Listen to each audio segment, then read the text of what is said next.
One final game here for day number 1 of the PGI EU qualifiers, as we have only had 2 teams been able to clinch the chicken dinners so far. Team Liquid and Team Rogue have taken all of that chicken. Nobody's having any gravy just yet, unless they can round things out in game number 5, which we'll be going to in just a second. Welcome back to the analysis desk. Isn't it beautiful? As we have 2 very dashing gentlemen as well, Toffees and Avenger. Likewise. I should have just said myself and Toffees and then just kind of thrown the insult your way. Well, that would have been dishonest, so let's call it like it is. But anyway, regardless. Call a fat guy a fat guy. You know? Self-deprecating humor, it's the best of all forms. I do like it. I learned it from my hero. Okay, anyway, moving on very swiftly, as quickly as we can here. Looking at how game number 5, looking at how the adaptations coming in from games from 1 through 4. Are there teams, once again, I asked you going into Game 4 if there was anyone that you could think that needed the adaptations. You guys say Knights, for example, didn't quite go their way. What do you think about game number 5 here to round out the day? Any thoughts? I mean, I think it's the same teams need to adapt. They need to follow suit. We harped on it going into 4. Yeah. Rogue needed to adapt. They freaking have gone out of their minds adapting. So yeah, I want to see teams like, again, Penta continue to figure that out. Knights, and honestly, I know Liquid's got 2 wins, but it feels like they're falling a little bit behind the curve in the last 2 games, and I need them to pick that back up. Actually, that's some point that I wanted to bring up later. It feels like they're almost playing a little bit scared in some instances. Let's take a look at the standings, though, before we do actually continue talking about that. As you see, Team Liquid still top, 1,500 points. FaZe got barely any points in that last game, and you can see Rogue catching up from those 2 victories, and Method still holding place there at 4th with the 1,215. But beyond that, let's take a look at 11th through 20th as well, so we can talk about lots more things, because we've got lots more things to talk about. Toffees, what do you make of it so far? I mean, Knights is climbing, so Knights is making those small adaptations, just like Alliance. Tell them about it, 1 place ahead, in the same boat. 1 in a pretty good spot. Back to Zarky has been playing very well. They're just not sort of getting the kills in the late game. They're just getting there. I think that's causing a couple of problems for them. And I think the guys at the bottom of the bracket seem to be staying consistent. I need them to say, okay, all bets are off. 4 games out of 15 are out of the way. It's time to start to really go after it. No more passive play if you're in the bottom 5. Yeah. For me here, Moonwolf, they top frag the weakest group, I would say. Of the qualifiers, we had 4 groups. The last group was the weakest. If you look at the teams coming in there, we didn't have any of the big names. We don't have any one of them in the top 8, I think. So for Moonwolf, they completely fragged out. I'd really like them to see fragging out again, putting themselves into a position where they can get kills, gatekeep, because we have had 2 circles that has been on them. Yeah. So I like to see them adapting to that circle a bit more. I think Landers have been real. I mean, we talked about this. You said, what, 8 teams have been to a LAN before that are here? Yeah, 8 teams out of 20. There's an audience. There's 4 stacks of players in a pile. There's loud music. There's lights. There's cameras. I mean, it's a lot. Honestly, it's something that we don't take into account as often as we probably should. It's a lot of pressure to a player who hasn't been here before. That said, excuse time is over. Absolutely. Well, before we did actually look at El Giganten a little bit deeper, let's look at a team sponsored by El Giganten. On the other side, it's Copenhagen Flames here. A team that I feel like had a strong start with the position that they were able to hold down. Didn't quite secure the kills. But what do you make of them as across these 5 games so far, as well as perhaps mentality coming into the tournament? So they are looting Rorschach, very central compound. They can kind of rotate early if they want to, or late if they want to. I'd like to see them rotate closer. They're splitting out a bit too much. They're not kind of rotating in a train. I'd like to see them in a 2-2 rotation where they're being very close, because they're kind of getting caught off by back from Zarky, who is looting very close to them. So when they have to go past them, back from Zarky is just catching them out 1 by 1 because they're not rotating close enough. Important as well, you know, when watch out for the flames or get burned. We didn't include that just as a almost pun thing.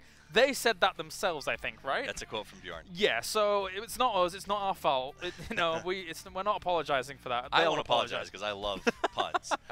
That said, though, I think that these guys thrive on a positive mental attitude. They play best when they're rolling with the punches, when they're doing well. In those first 2 games, you brought it up. Back to Zarky, got their number, picked them out of their cars, has caught them on rotation multiple times, and they're not easiest rotations. They're coming from Zarky. They're having to go to the south. They're having to push to the east. That's the issue right now. I think that they need to pick it back up. They need to get positive again, and they need to roll with it. They've done a good job of saying, okay, things aren't going our way. Let's sit back. Let's play for placement. Now they need a good play to push it harder. Also, they're somewhat a new team after Alliance parted ways with Furies and Meteor.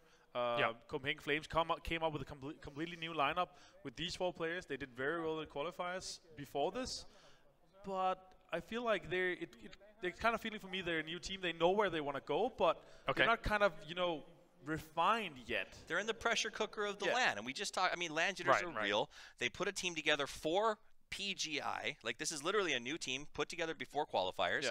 They did great in a group that admittedly was a little less challenging. However, they come here, the big stage, the big lights, I think it is taking an effect on them. And I need them to sort of close their eyes, get in a circle, and huddle up and say, okay, let's play our game and not worry about what's happening out there. Do you think some of our lesser experienced team on these LAN settings are going to benefit heavily from day number 1 more so than the big teams that are usually here? Do you think that this gives them a little bit more of an understanding of how everything is going to be on a LAN setting, kind of the feeling of being on a LAN setting? Is that a fair assessment? I talked with Pony Rider, and he said he's kind of nervous. So I think the LAN jitters are very real, even though they've been to somewhat smaller or bigger LANs, all of them.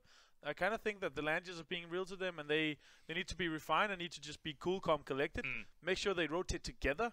Make sure they rotate at the same time, or at least 2 by 2 at the same time. That's very much the most important for me. I mean, and that's the other big thing for also new teams that were formed for PGI. Yeah. PGI is the biggest tournament PUBG has ever had. $2 million on the line for the top 3 qualifiers. This means that if you go to Germany, if you qualify from here, your path is set. You are a PUBG pro for the foreseeable future. And these guys are guys who wanted to find a team, put this together, found some sponsors to help take them there. The question is, will that continue if they don't qualify? So there is a heavy stressor for these teams as well when it comes to this event. How much of a stressor would it be on the rest of the field here if Rogue or Liquid takes another win? Because it's very unlikely that this occurs, but what kind of message does that send to the rest of the field? Hopefully, I think everybody is hoping almost that another team, maybe down the line, actually gets a chicken dinner here, right? So that everyone has an opportunity to catch up later.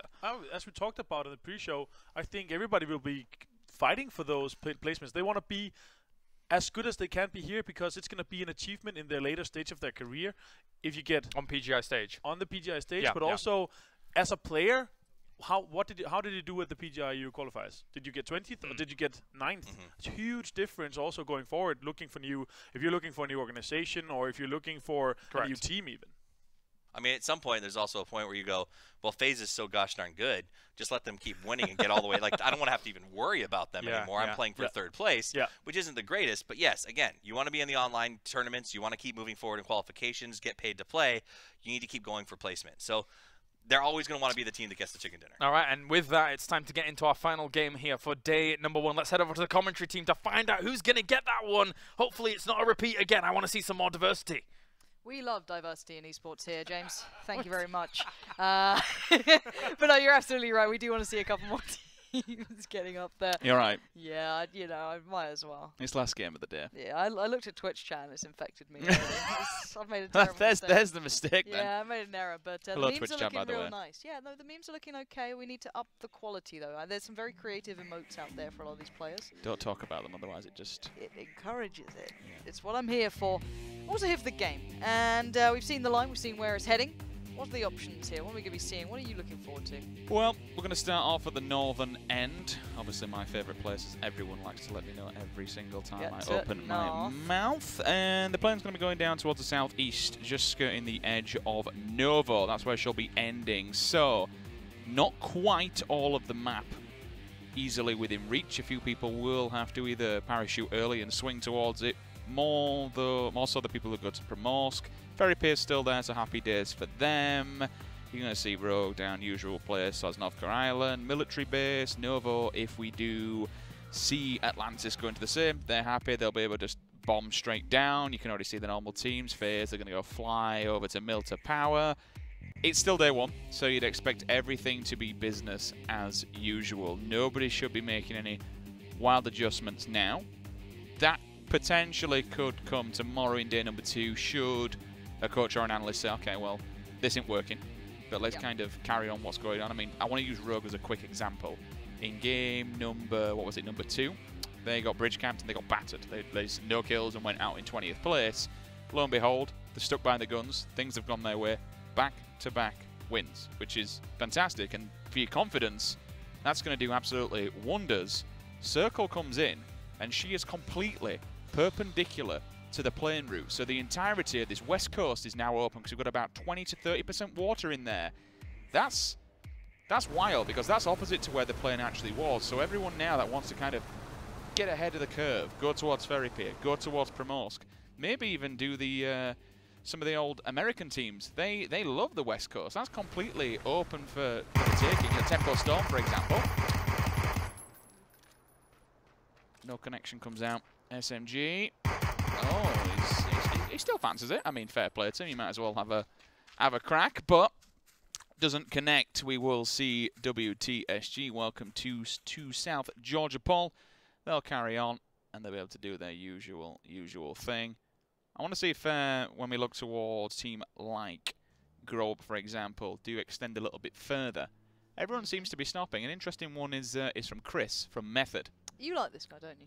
Well, he's my duo. Well, I say my duo. Probably just puts up with me rather than actually plays with me. I mean, you're not in Method, Rich. I know you want to be. Not yet. We all want to be friends with Andy. I'll be there soon.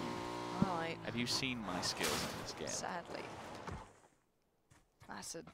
Was that a nice skirt they're wearing there, or hot pants? Do you know what I do find funny with some of these pros is that, especially when you look towards Hot Drop and some of the scrims, they can tell who they're fighting by what they're wearing. Outfit. Yeah, Fuzzface's one is really nice recently. Have you seen that? Can we just have a little look at him? Can we have a little fashion show? I mean, Ansvar gets me. He's always got a skirt on.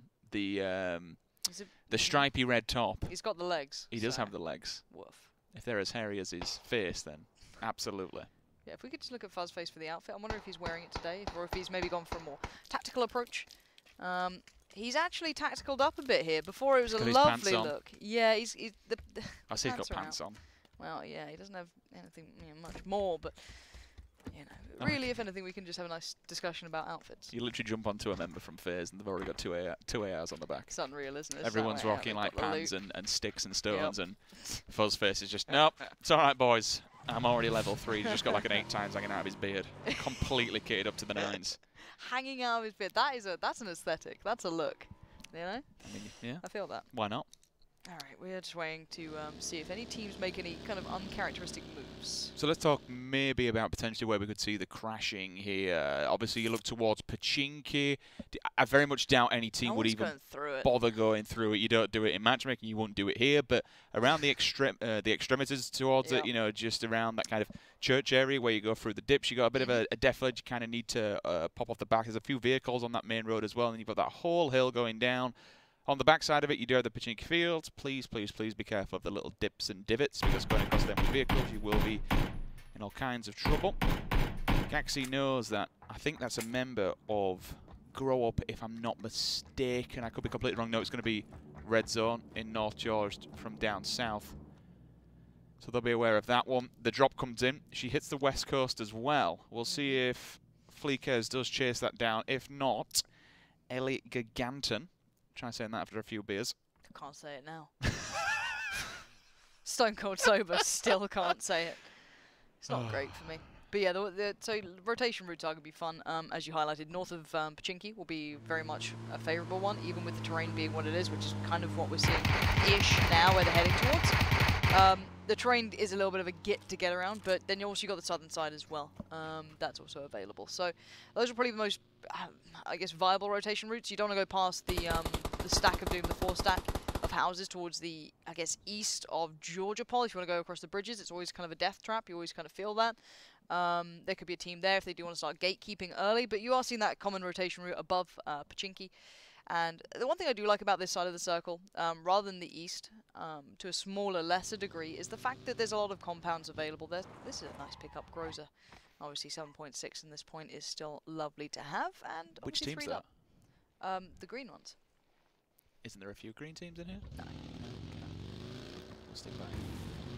Pretty decent drop though. Giggle. Why do you do this? Oh, Rogue, they make it out of Millie alive. They do cross the bridge. This time, no Penta boys sitting back and gatekeeping. They're allowed to carry on, looking for a third win. If they can bag it, it would be absolutely massive to do 3 in a row. 2 teams here. This is the European Championship at the end of the day. 3 teams from here move on to what you could call Worlds for PUBG. It will be PGI. But at this level, to get 2 wins back-to-back from both Liquid and Rogue, it's It's monumentous, if that's a real word. Probably Sure. not. Say it with enough conviction and we'll believe you. I should have just carried on with it, shouldn't I? Yeah, don't doubt yourself. Wizards and Singularity all the way up to north, past the wall. They've got to come quite a distance. We still need to see Atlantis make a move. Potentially, do they go early? Do they challenge Penta? Or do they go all the way across Sosnovka? If they wanted to, they... Oh, it's tight. Ooh, that's a horrible place to be for the Copenhagen Flames. Bjorn, they've had well some for him, terrible luck and some, I guess, bad choices to a degree too. You can blame it on luck, but sadly they've been one of the first teams out a couple of times. I'm putting down confidence because that in the previous round, yeah, I was really upset that they let, who was it again? I think it was actually the Izako Balls. I couldn't remember, but they didn't take the fight. Yeah, it was the nade, wasn't it? Or something came through. They were all kinds of damaged, and they just sat there. It's like, oh, we'll just wait here for them. And then all of a sudden, the player, even with half HP, just gets them. All right, boys, well, yeah, cheers for second life. We'll take your gear. Thank you very much. And I don't know if that's land jitters. It could be. I mean, I was talking to these guys before. They train a hell of a lot, but most of these players, still a lot of them have full-time jobs. You know, they don't just sit here and play games all day. It's not quite there yet. Some of them have tried to transition to being a full-on professional team where that's like your 9 to 5. But some of these players aren't there yet. They still have that normal job. They still have the 9 to 5. So when you practice, you do what you can. But we are seeing a little bit of fire away from that point, coming in towards that death stack of houses northeast of the circle currently. That could be a problem if any of the teams trying to do that longer swing, but we do see the boats coming out actually from Atlantis down towards the team who looped Novo that we saw quite late into the game before. Ivy, Knights, Penta, they've all got to come across. Ibby thinks it's a great idea to knock out his captain Scoom. Happy days. That's the second time Liquid member's gone down due to a vehicle. A little bit unfortunate. Deegs, though, straight on to Muraku. That's not great for WTSG. Should be able to convert this kill unless Bard can actually pull up in the vehicle, block the bullets. This would be an amazing play. Oh, it's rolling. Oh, no, he's having an absolute mare. He's dribbling everywhere, trying to line it up, park it up. But look how low his teammate is. If he finds an angle on this, I don't know if he's going to get on the drive. He's trying the best he can. That's the Grozer against them as well. Oh, God, this could be horrible. And I'm pretty sure that's a confirmed kill just came out. Now, the problem is that they've taken out the vehicle and Vard is in the middle of the field. Has this not worked out in their favour? Are they going to give up 2, unfortunately? They'll be taking his smoke off him if he does have any less. They'll be able to make some kind of a wall, so to speak, and run across from the cornfield, but still getting out of there when you've got an SKS and a Groza looking down the barrel, it's not good at all. You can whack her 4 times on that Groza and it becomes a deadly weapon. At range, drop does come in, but should be in the water. Wouldn't expect anybody to go for that unless Eli Giganton want their second drop of the game. Not everyone is inside the circle yet. Welcome up to South George. They'll continue through. Bit of a gauntlet for these boys at the moment. It's not worked out well. Tags as well. This is a one-shot. There it is. Blank have been keeping themselves very much within the top positions here. You're seeing the power as to why this should be a kill. Pretty sure that's it. Jump away confirms. Very nicely done. This is a very powerful spot. Again, kind of radio tower-esque. Yazy. Having a little bit of a look. See if he spots anyone. It's western side. There's so many compounds though. Teams should be relatively safe. You shouldn't see too many team wipes yet, because there's so much room. Now the next circle, if it goes, big heavy swing, then all right, you might see some noses put out of place. That rotation coming up from south to north, if it does go towards the north circle, is heathen. But if you look at the north side of the circle as well, teams have just evacuated it. They're going as central as they can at this point. If you do wonder as well, when we keep talking about Team Blank and WTSG, this is WTSG, this is the old Kingwin roster. Hold on, and with Blank, that's the old Crimson roster. I've got to say, someone just said, JJ Hazard just said, I can't be perfect. What? Just had to point it out. Sorry, mate. Back to the point. What? Ooh, hello, Fuzzface. This ain't good. Look at Jempty as well. Jempty's completely tanked up. He's 50, so they've just got to run. How did Fuzzface get picked out of this? These guys are really good at catching people on rotations. We saw that in the last couple of games as well. They were one of the first teams to strike blood in the last couple of matchups. That Scar control was great. Ghoster there going to find Fuzzface, but there's still 3 alive for FaZe. But losing out on Fuzz is a big deal. He brings a lot of power. It's one of those things where you smile and think, yeah, I just killed a player from FaZe. But then you think, oh god, now FaZe are going to want to kill me. This ain't good. Let's run away, boys. It's one of those 50-50 decisions. But nevertheless, the 15 points go in the hands of Izako Balls. they'll continue through. They're inside the circle. They can chill for now. Circle updates, and she goes more towards the north. Georgia Pole. South George specifically could be seeing. It is, but I think with the water, I think it'll pull more down towards the south. South George circles, if it gets to the end and that's the last fight, they're nasty because it just becomes a complete town center window fight. It's wild. Like, you cannot peek from anywhere. It's a war in a town, honestly. You just see people leaning back and forth. This is a crash, though. This is huge. Knights up against Rogue as well. This is a big fight. Texas, though, he loves a fight like this, but not with the full auto beside him. He had the SKS and the M16, so not ideal for these close quarter combat situations, but here comes his teammates in support. You do have the Scar. I see that above one of the players' heads. It's the AK coming from Drayden. Kramer's there as well, and Rogue being pushed aside. They might have just been completely and utterly punished here. Ewan's gone down, Jazz has gone down, and Fuffers is nowhere near. They are out of there. They're having none of that. Knights took the compound, and they just won it straight out. How scary. When you look towards Rogue and see what they've done so far, they've already had a last place finish once in this tournament, and they've had 2 first place finishes. It's completely opposite ends of the spectrum. They're now here in game number 5, losing 2 players early on. Frozzer lines them up. Doesn't actually get the shot. The M24 does not find its target. Schoon comes in. They cause all kinds of problems here. Red zone. They've been eaten alive by 3 different teams. This is a horrible predicament for so many of the players. Copenhagen Flames are down to 1 player now, and he might be spotted out pretty soon. These guys are really struggling. Scoom's trying to rack up the kills. He's been punishing as he goes. He wants to make some points up, maybe fancying himself this game. But look at how condensed this area has suddenly gotten. That's insane. That's a feels bad man for Red Zone. They were going up against One, Flames, and Liquid. Everybody just kind of swung towards them and said, okay, well, if kills are going free, we'll jump in the game as well. As you mentioned earlier on, South George, people expecting it not to turn that way, so they'll all stay more towards the, northern side. They'll all stay towards the southern side, which again makes the circle even tighter.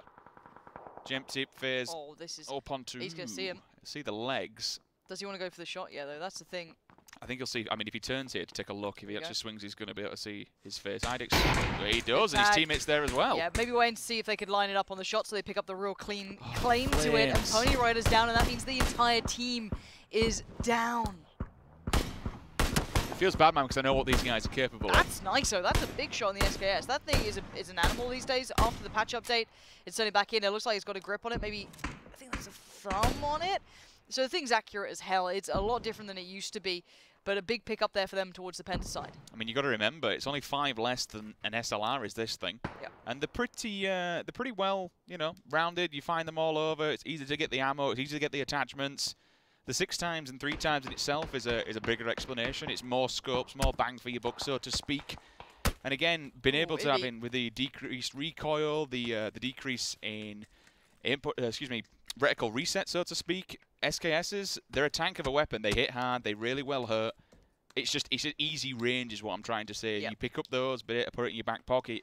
You're not necessarily that strong, independent sniper, but still, the fact that you can tap fire it is ridiculous. I think I just saw Hayes in a 3 versus 1 the other day. Yep. Literally hip fire someone down for the last kill. The gun is ridiculous. Yeah. Alliance taking over a lot of room here. They've got the kind of 4 block going on. Every single player up in this, so they are holding that South George entrance.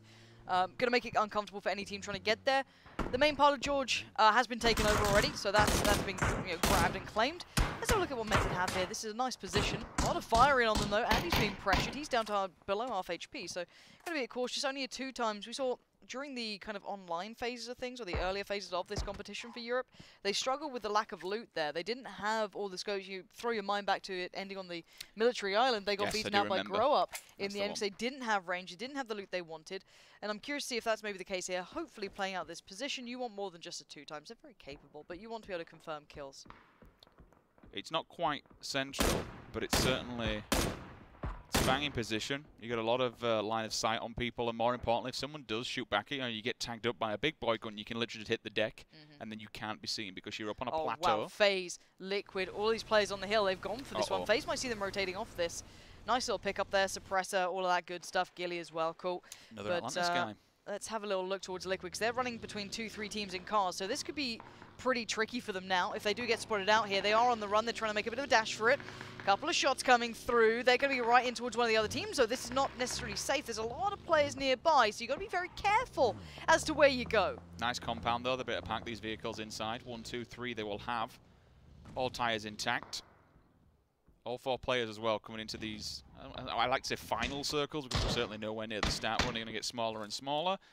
They are quite central. They're not quite central, so they have a good percentage and a good chance of the circle being in it next time it does come back round. Blaze goes on to Pybas. That's going to be a headache with the Car 98. Finds his face.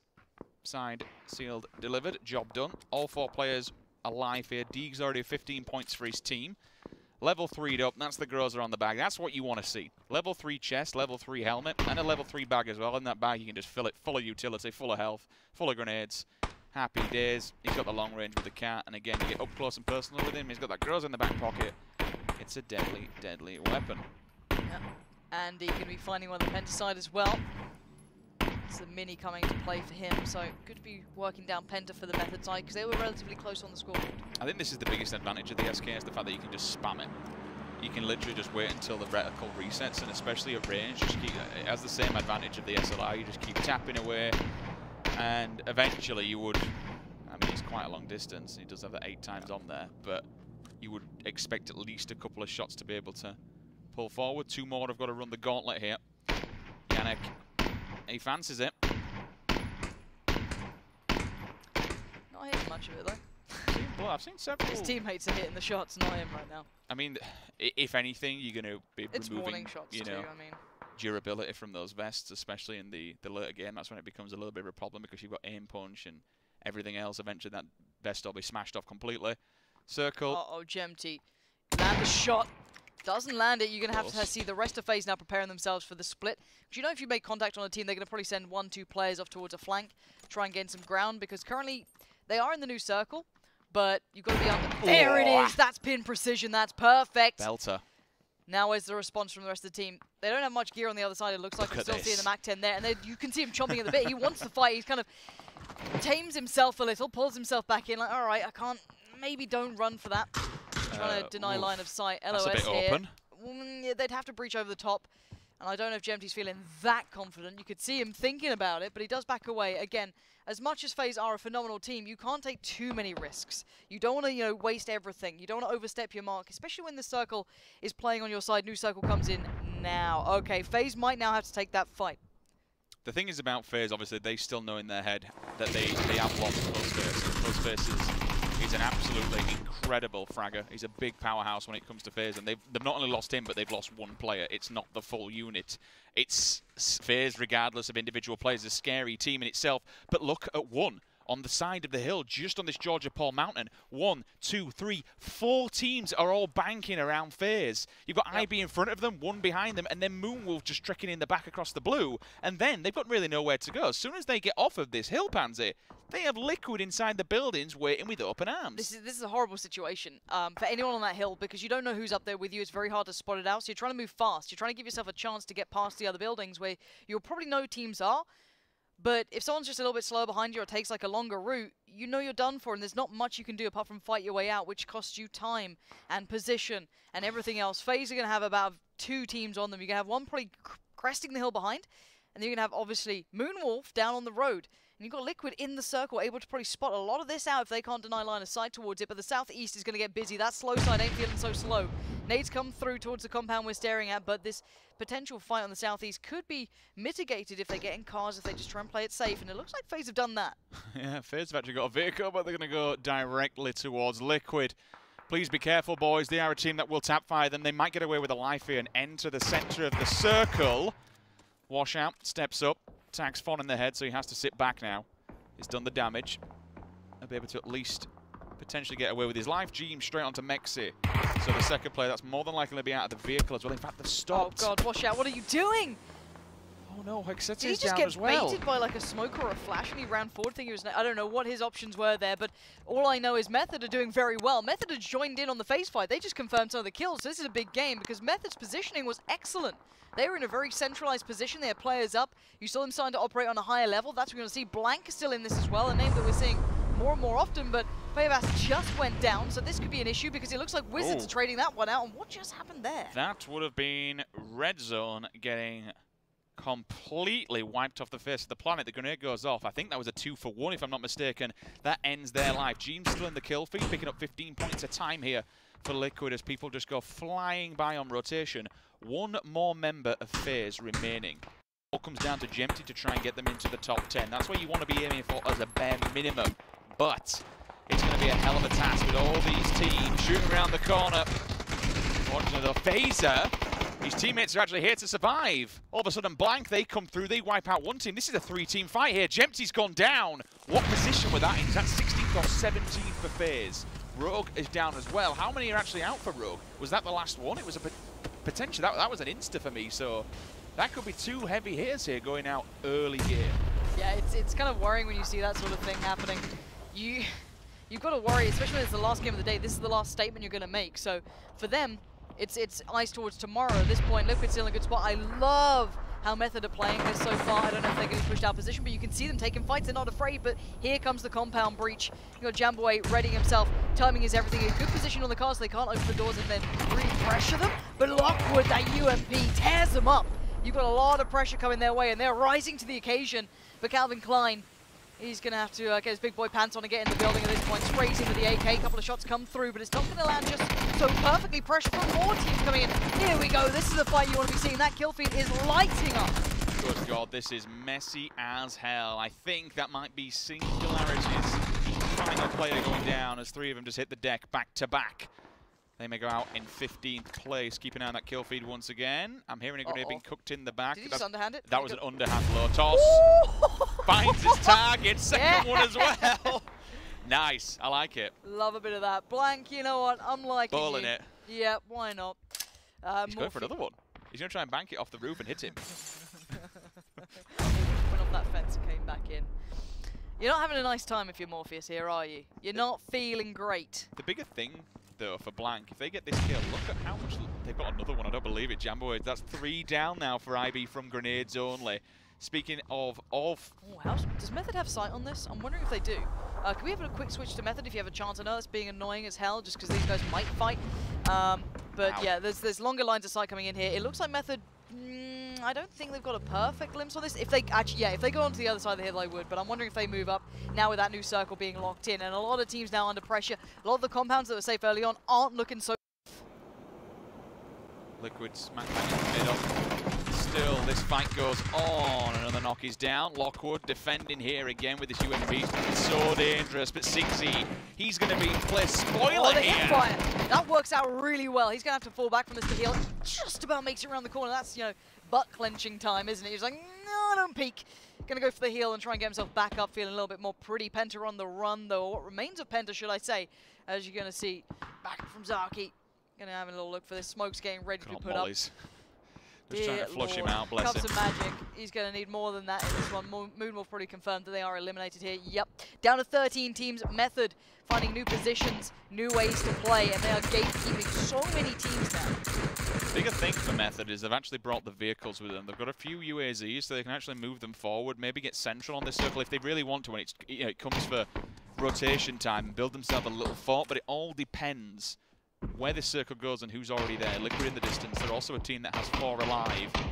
Having 4 alive at this later stage of the game is absolutely paramount. Look at that hill. Look at that position you get for that. The issue with it is that when the circle goes is what's going to be difficult. So they have a lot of open ground they need to take through. But right now it's great because everyone's just in their line of sight. Keep eyes on the bullets and how much they have in the stock because they're not going to be able to replenish this for a little while. No one's getting that close. He's down below almost 20 at this point once he reloads. He does have a DP on his back, so it's 7.6 and 5.5. You've got to hope that he can switch around. He can always put this, 4 times up on the DP or, excuse me, he could adjust though. It works. I mean, yeah, it's not ideal, but still. Let's look at the positions now. Let's take stock of what we've seen thus far, what we see right about now. Liquid in a good spot, assuming they can hide away from Method, who seem to be having a bit of a hot hand here. You've got a nice couple of teams relatively very well safe towards the northwest as well. There's 2 compounds that are very strong here. There's a lovely defilade, though, that just kind of traces around that towards the southern side of it that could be utilized to push them, but for now they've got a really good line of sight, so that's going to be out of the question. I think it's very central here. Liquid get a nice position. I'm wondering how Method adjust off the back of this, because they're getting pressure from way out of the circle. This is where it becomes a problem. I would say back from Zaki, that's them dead, their last player. Dykes becomes the victim there, unfortunately, to the blue. 10 teams remain, 33 players alive. The circle it's pretty damn open. We're in the cornfields. We're going to be hiding behind the hayfields. Even another player is confirmed dead. That is the last remaining member of Isako Ball's 9 teams. Andy once again using that 5.56 with the mini at range. But now this could be a problem for Method. I don't know what their rotation's like. I don't know what the terrain's like over there. You're seeing Alliance gatekeeping one of the teams out here. They have 4 players staring them down with the blue kind of being favourable to them here, even by a smaller margin. It's going to be cruel. Rotating exactly. out of that. I mean, they've got the vehicles, but with how many teams are looking at them, those vehicles, that's God. nasty. Yep, that's a huge issue. This is what I was worried about with their rotation route. I don't know how viable the pathway was, if there was much cover forward, or if they're really clinging to very small amounts, because there's no safety on either side. No matter where they go, unfortunately, teams will be looking down the barrel. Larson and WTSG, their hopes and dreams rely on him, but unfortunately he might be pulling up to a lot of people potentially. Gets off the bike. Welcome to our world. All of a sudden, grow up. They're on top of the hill at the moment. Kings of the Mountain laughing all the way to the bank. Jean is getting heavily tagged up, about 5 HP for him. He does hit the deck, so he should be able to stay alive. Can 98 onto Reels. Gets confirmed by Kramer. Fake onto Andy Pyro. Hits him out the vehicle and finishing him as well. That's nice. Big pickup, but you know they've got to do more than this because it's rock and a hard place right now. There's nowhere safe. The spray is wild, but it works. It looks like Scoom's come up with enough here. Moleman does go down. It's confirmed in the end. That might be the death of Method. I think it is. Yeah, play straight him. SLR finds Lockwood's face, sits him down. Liquid are so surrounded though. There's so many people. This could be beautiful. A belting nade. Let's follow this one Oh all the way to the bank. Sanity, Scoom. Just about if that defilade wouldn't have been there, that could have bounced hard. Yeah, Scoom's hit the deck. He knows there's someone close by. If those nades are coming in, you can see the field now. They turn attention. They know what's going to be coming their way. Scoom gets the range out, confirms the kill. It's Samty with him, but the nades are raining in. Samty just got picked up by one. So now Grow Up as well, joining in on the bullying here. Liquid are feeling the pressure. Bullets come through.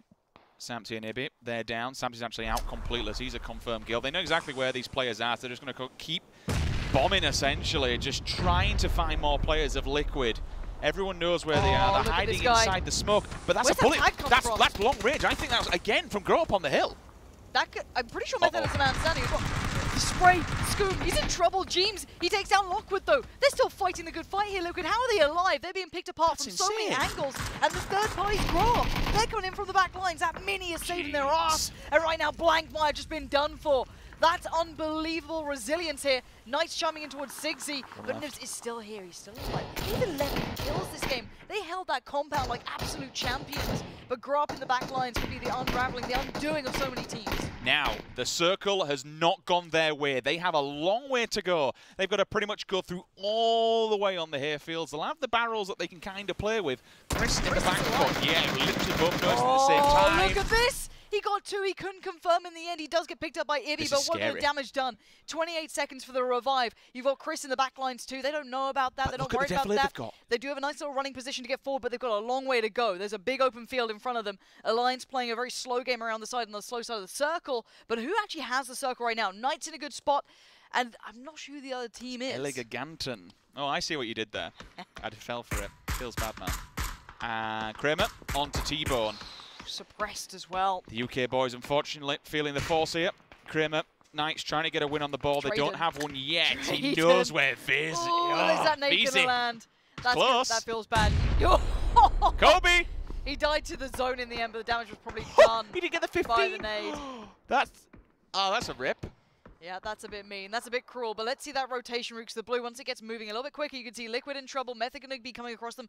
Grow Up as well. Actually, Liquid going to go for the south rotation. Chris is behind him. Try and swing across. Chris might hold his nerve and try and play this late, though. If I'm Chris, that's what I'm doing. I'm taking my time. I'm letting everyone else do it. But he does go down in the end. He's found out. He gets picked up by either the zone or tagged up for it, but Jeeves on the turn here. You know what? This bottom fight could actually play dividends for Liquid and Grow Up. If Eleganton and Knights... such a sick position, look at that. If they see each other, though, their attention's good. Oh, does he sees the helmet? One shot. Land it. Make it count if you're going to take it. There's no helmets here either. Just pre-firing the angle, trying to hope for something. But Grow Up are under pressure here. This works out well for the likes of Liquid. That might free them up slightly.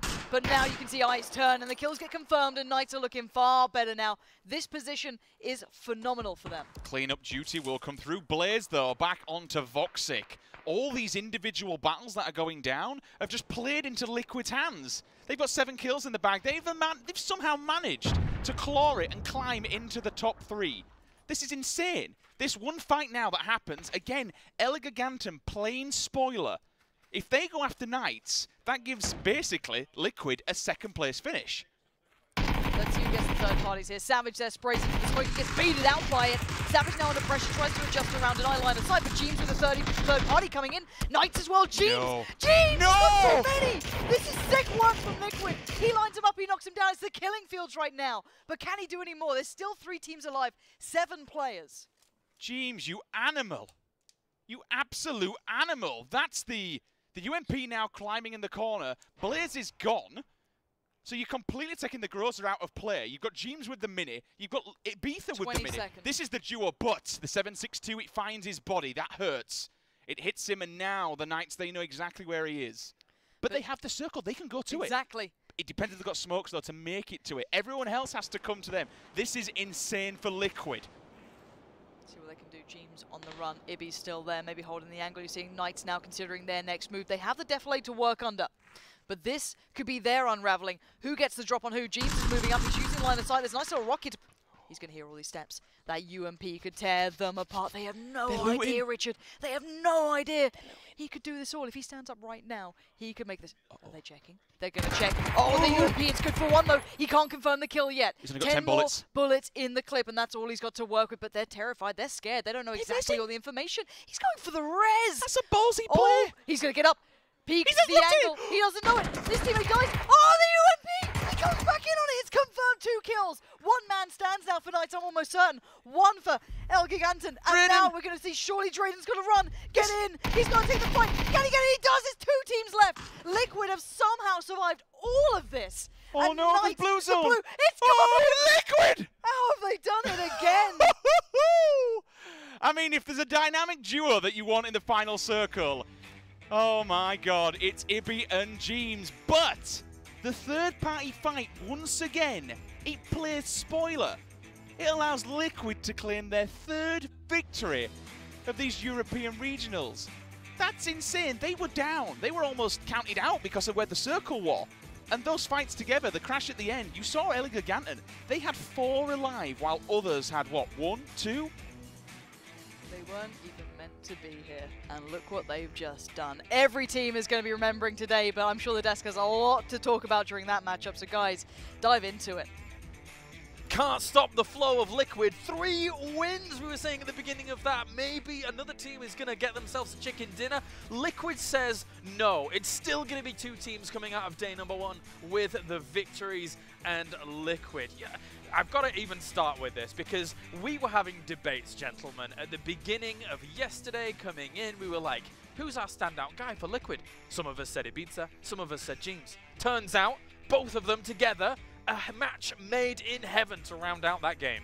I mean, you can honestly argue about like who's the best player in EU. Is it one of these 2? I think Jeems is like one of the if you count utility, hands down, just unstoppable as a player. But Ibiza again showing his shooting prowess, and Liquid just in general juggernauts, strategically genius. We can talk about that later for how they started the game and just how they ended it. But again, for me, Elgiganten plays the spoiler role for the 2nd or 3rd time in this tournament where they just ruined someone's chances of winning. Yeah, I mean, they were 4 guys. I actually expected them to do a bit better, but again, you cannot deny the raw fragging power of Knights. Yeah. And that's kind of what we saw here, but playing spoiler, taking down 2 of Knights, that cost them. And they started looting. They started healing when the circle was pushing, and that cost them. I mean, of course, I feel like we've talked a lot about Team Liquid throughout the day. But fair play. I mean, we have to continue talking about them because they keep on winning. I think something that really was shown and exemplified throughout that game there was their anticipation to make the risky rotations towards safe spots later on in the field, which is commonly just very open area, but then it paid off for them in dividends later on down the game. Yeah, they got roughed up a little bit. So initially, when the circle established itself, they went to a 3-hold position. Garage, Double Graze, Everest. They locked down that entire sort of trifecta of the map, and that gave them something like a 42% chance of sort of having the circle towards the back end of the game. That said, it didn't happen. The circle went towards Method, favored them on the radio tower, and from that point on, Liquid was playing with their backs against the wall. They fought. They had to rush into the field to take their little gap. They had sort of Method protected them for a little while by having to fight off everyone on the south, but they were constantly taking fire, losing one player after one player and taking a lot of damage, but still.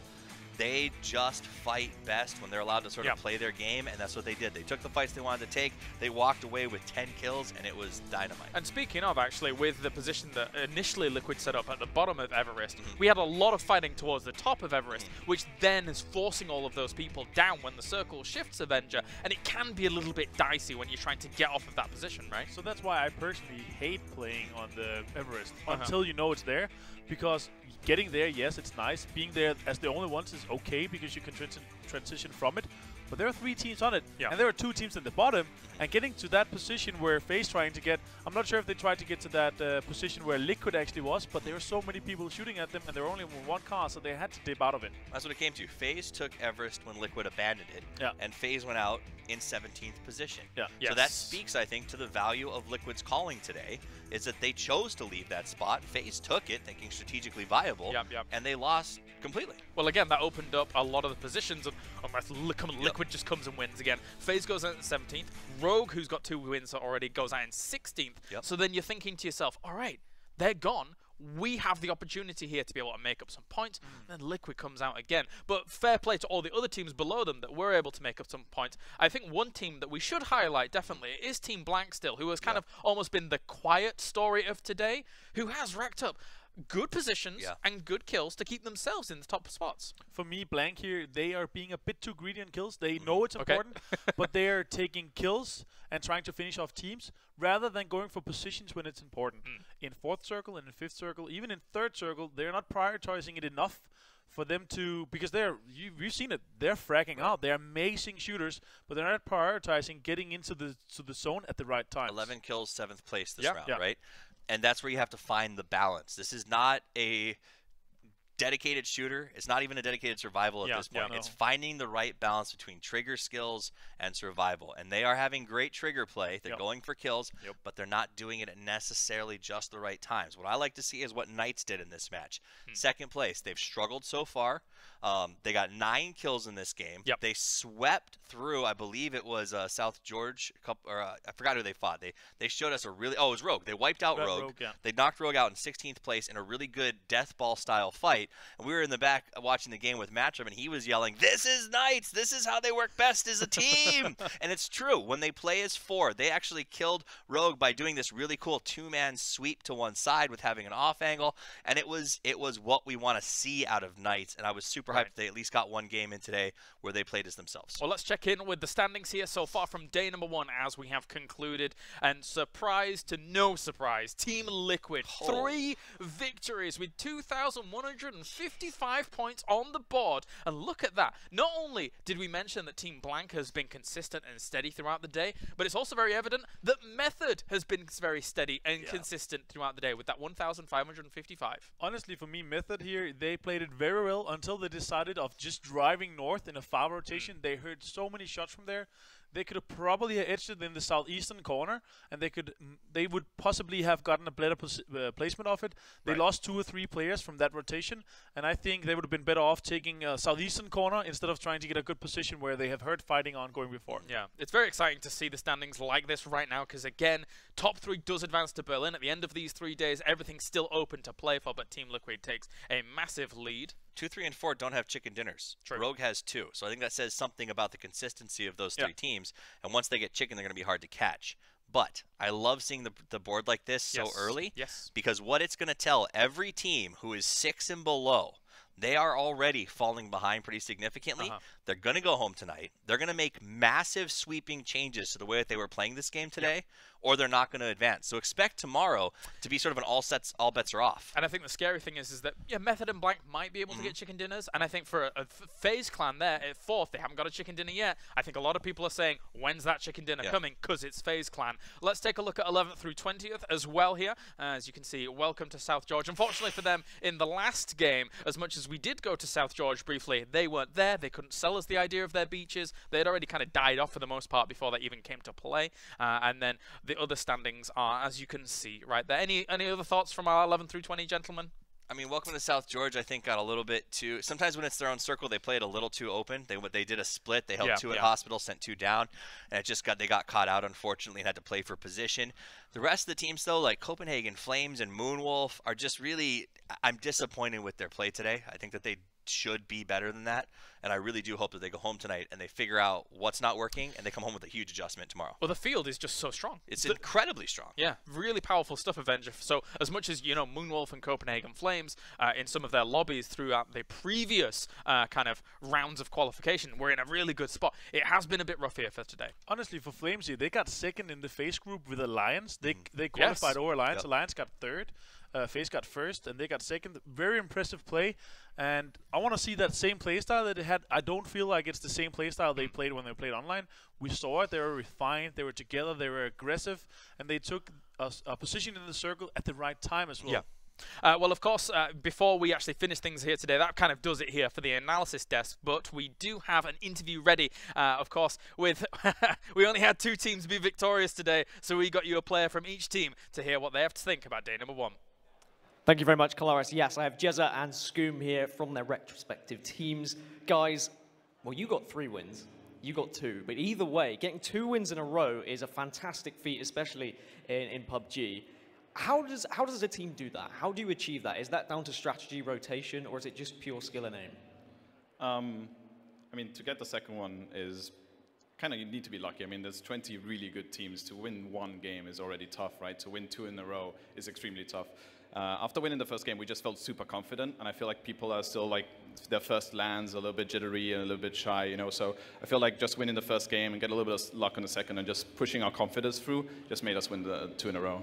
A little bit of luck sometimes. And did you take inspiration from them winning 2 games? Because then back-to-back, suddenly you win 2 games as well. That must have been a massive confidence boost for you guys. Oh yeah, it just shows that it's possible to do it, and we used the same attitude, the motivation from the first win brought us to win the second game, and hopefully too, with a bit of luck, of course, as well. So, yeah. It does have you guys your 5th in the scoreboard, which is unfortunate despite getting 2 wins. Does that change your mentality going into tomorrow? Because you've got those wins, but you're still not at that kind of top 3 point. No, definitely not. There's still so many more games to play. We made a lot of mistakes today, so just improving them and hopefully to do good the rest of the days. So, yeah. Improvement to be had. And how about for you guys? Because going into tomorrow now, you must be on top of the world. You must be feeling like Berlin is already within reach. Is the camp going to be in a very positive attitude tonight? For sure. I mean, we had like a really rough 4th game. We came 17th, but we were just like each game as a new game, right? We were not looking back at our results, even if we had one bad game.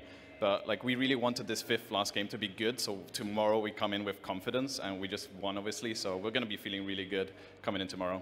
And any choice words for the rest of your competitors tomorrow? Because, like you said, you are going to have confidence. What would you have to say to the other 19 teams competing tomorrow? I mean, right now it's only Rogue and Liquid getting chicken dinners. So, you know, other teams need to step up if they're hungry enough. So, if not, we're going to take it. If they're hungry enough. Love that. Right. Thank you very much, gentlemen.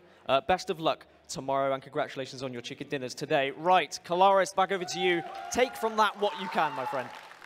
Absolutely. Thank you very much, Dan. Of course, these 2 teams looking fiery and good to go. Apart from Liquid, they're not very fiery. But they've got themselves 3 chicken dinners. And most importantly, it's good to note from those guys that Liquid mentioning, Scoom even I should say, mentioning, very confident off that first game. The second game, confidence, but with a little bit of luck. And I think it is fair to say when you have this kind of field of talent that's available to us, but this is kind of the Liquid magic that we normally see in a lot of tournaments on a day number 1. Yeah, I mean, I think you hit the nail on the head. We talked about it a little bit earlier, this idea that it takes a little bit of luck, but it's also cashing in on the inexperience of your opponents. Yeah. And that's where day 1 becomes very important for a team like Liquid. They may struggle a little bit on day 2, but they have such a buffer now that even if they do, it's not going to be that huge of an impact on their potential to go to Berlin. So that's what I was happy to see them sort of cash in on everybody's jitters, but that means tomorrow, that's got to be gone. You know, they said, what do you want to say to your opponents? And he didn't go all the way and say, you should just stay home at this point. But, I mean, honestly, like, they have to go home and they have to say, if I'm not staying home, if I'm going to play, what am I changing? How am I coming hard? And how am I making a team like Liquid fear me? Because right now, Liquid fears no one. Your thoughts? Honestly, for me here, it's such an important thing going back looking at the VoDs. They're going to be able to have enough time for it. Yeah. And I think they're going to be able to pick up a lot of rotations. Maybe potentially some of the lower teams being able to gatekeep, put some traps up. And I think that's going to be key tomorrow.